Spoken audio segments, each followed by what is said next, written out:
अकोल्यात घरगुती वादातून पत्नीची हत्या, पती पोलिसांच्या ताब्यात. शहरातील डाबकी रोड पोलीस स्टेशन हद्दीतील जैन तेल केंद्र परिसरात घरगुती वादातून पत्नीची निर्गुण हत्या झाल्याची धक्कादायक घटना रविवारी सकाळी उघडकीस आली. मंगला गुडदे असे मृत महिलेचे नाव असून त्या रेणुकानगर परिसरात भाड्याच्या घरात वास्तव्यास होत्या.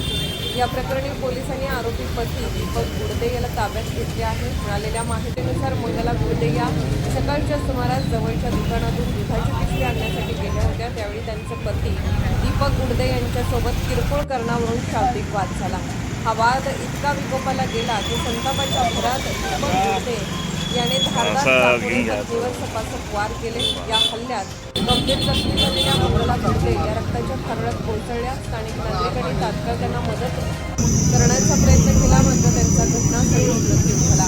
घटनेची माहिती मिळताच डाबकी रोड पोलिसांनी तातडीने घटनास्थळी धाव घेत पंचनामा केला. तसेच मृतदेह शवविच्छेदनासाठी शासकीय रुग्णालयात पाठवण्यात आला आहे. दरम्यान आरोपी दीपक गुडदे याला पोलिसांनी ताब्यात घेतले असून त्याच्या विरोधात खुनाचा गुन्हा दाखल करण्याची प्रक्रिया सुरू असल्याची माहिती डाबकी रोड पोलीस स्टेशनने दिली आहे.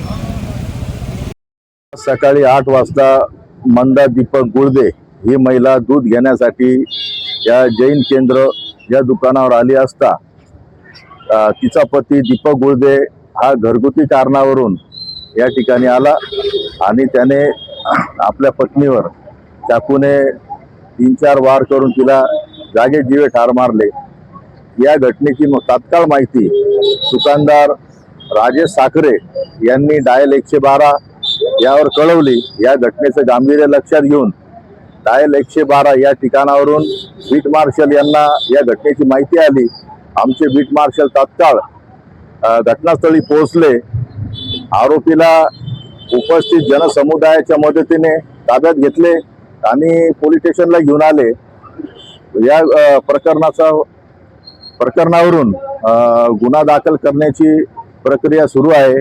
माननीय पोलीस अधीक्षक श्री अर्चित चांडक साहेब, ॲडिशनल SP श्री चंद्रकांत रेड्डी साहेब आणि SDPO श्री सुदर्शन पाटील साहेब यांच्या मार्गदर्शनाखाली या गुन्हा दाखल करून पुढील तपास डाबकी रोड पोलीस करीत आहेत.